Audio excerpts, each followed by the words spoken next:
În versetul 34, după ce le dă pilda cu smochinul, zice așa: adevărat vă spun că nu va trece neamul acesta, generația aceasta, până nu se vor întâmpla toate aceste lucruri.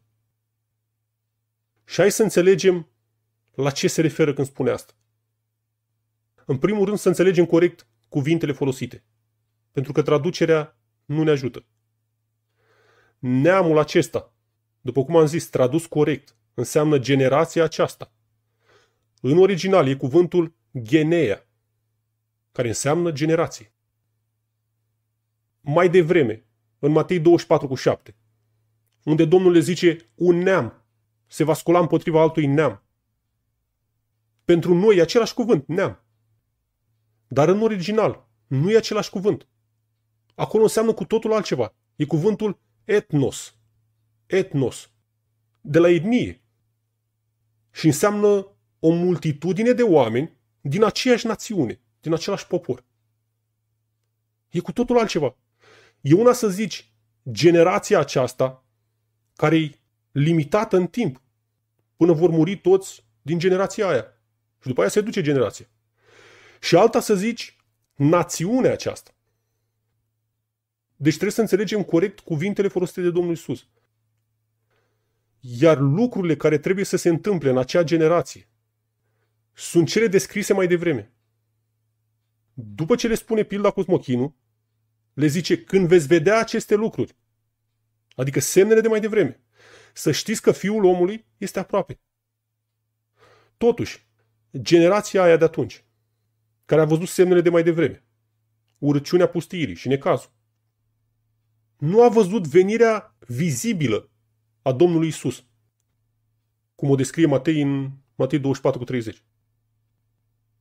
În schimb, ce a avut loc atunci, în acea generație, după acele semne, a fost judecata lui Israel. Iar semnele din versetul 29, cu soarele care se întunecă, luna care își pierde lumina ei și stelele care cad din cer, sunt simbolice. E un limbaj apocaliptic.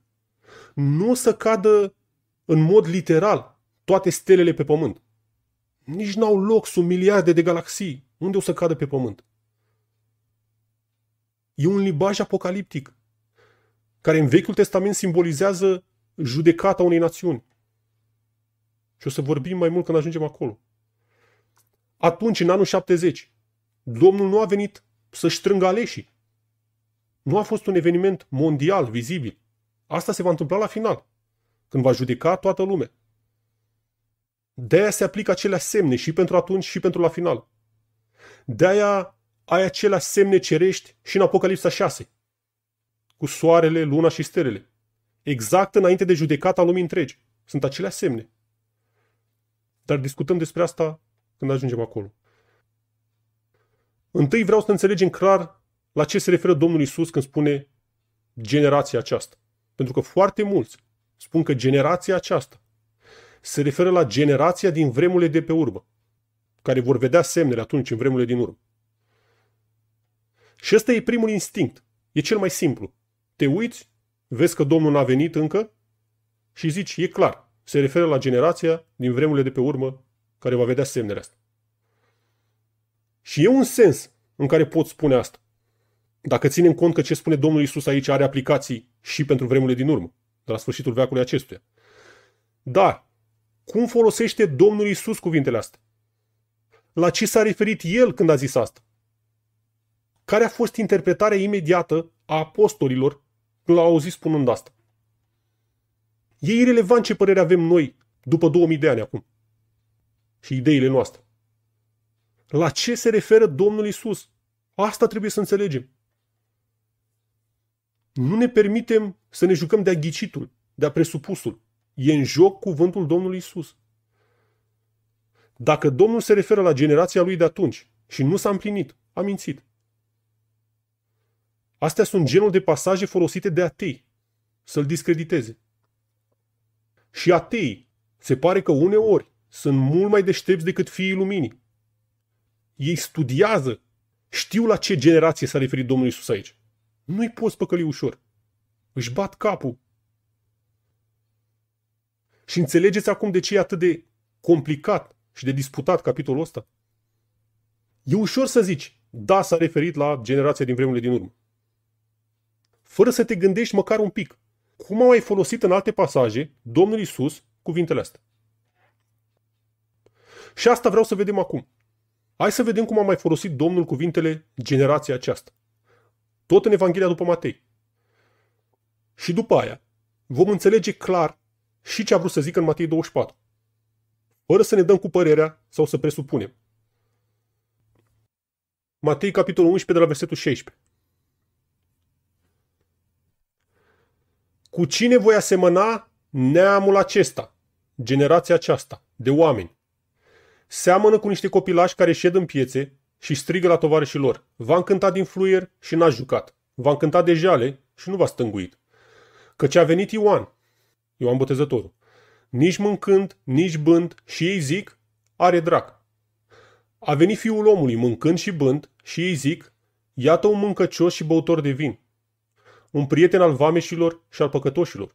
Totuși, înțelepciunea a fost îndreptățită din lucrările ei. Despre ce generație vorbea Domnul Iisus aici? Când a zis cu cine voi asemăna generația aceasta de oameni? Despre generația din vremurile din urmă? Care generație a zis de Ioan care e drac? Și de el că e un prieten al vameșilor și a păcătoșilor?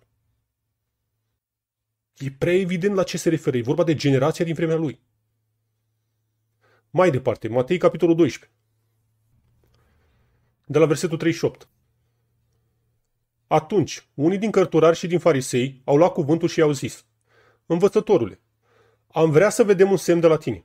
Drept răspuns, el le-a zis: Un neam, o generație, viclean și prea curvar cere un semn, dar nu îi se va da alt semn decât semnul prorocului Iona.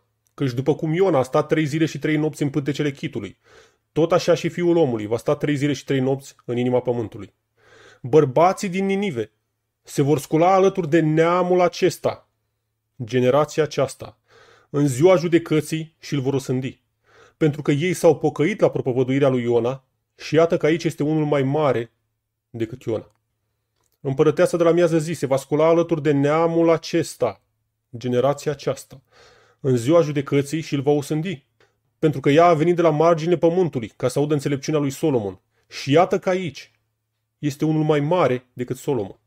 Și continuă: Duhul necurat când a ieșit dintr-un om umblă prin locuri fără apă, căutând o dignă și nu o găsește. Atunci zice: mă voi întoarce în casa mea de unde am ieșit. Și când vine în ea, o găsește goală, măturată și împodobită. Atunci se duce și ia cu el alte 7 duhuri mai rele decât el, intră în casă, locuiesc acolo și starea din urma omului acestuia ajunge mai rea decât cea dintâi.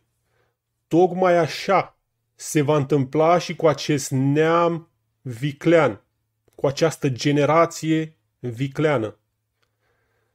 E prea evident că e vorba de generația care l-a văzut pe Domnul Iisus. Ei vor fi osândiți de bărbații din Ninive și de împărăteasa de la miază zi. Pentru că ei l-au avut pe Mesia în mijlocul lor și nu s-au pocăit. Și starea lor a ajuns mai rea decât cea dintâi. Da? Nu a generației din vremurile de pe urmă. Starea lor a ajuns mai rea decât cea dintâi. Pentru că Domnul le-a lăsat casa pustie. Matei 23 cu 38. Mai departe, Matei capitolul 16. De la versetul 1. Fariseii și saducheii s-au apropiat de Iisus și ca să-l ispitească, i-au cerut să le arate un semn din cer. Drept răspuns, Iisus le-a zis: Când se înserează, voi ziceți: are să fie vreme frumoasă, căci cerul este roșu. Și dimineața ziceți: astăzi are să fie furtună, căci cerul este roșu posomorât. Fățarnicilor, fața cerului știți să o deosebiți, și semnele vremurilor nu le puteți deosebi? Un neam, o generație, un neam viclean și prea curvar cere un semn. Nu îi se va da alt semn decât semnul prorocului Iona, adică moartea și învierea lui după 3 zile, după cum le-a spus și mai devreme. Care e generația care a văzut semnul ăsta? E prea evident la ce se referă. Semnul ăsta a fost văzut de generația din vremea lui. Și în Evanghelia după Luca e la fel. Vă dau doar un verset, Luca 17:25. Domnul Iisus vorbea de el. Dar mai întâi trebuie să sufere multe și să fie lepădat de neamul acesta. generația aceasta. Generația care l-a lepădat pe Domnul Iisus. E clar la ce se referă când zice generația aceasta. Și acum, hai să ne aducem din nou aminte ce s-a întâmplat până să se ajungă la capitolul 24 din Matei, ca să înțelegem contextul și narațiunea pe care a creat-o Matei până aici. După ce Domnul Iisus le-a spus lucrurile astea din Matei 11, 12, 16, generației din vremea lui, în capitolul 21, Domnul intră în Ierusalim și îi dă afară pe tâlhari. A doua zi, blestemă smochinul și se usucă, face ceva simbolic. Smochinul reprezenta poporul Israel. După aia le vorbește liderilor religioși în pilde. Le spune pilda vierilor, în care le-a zis că împărăția cerurilor va fi luată de la ei. Și imediat după aia, în capitolul 22, le-a zis pilda cu nunta fiului de împărat.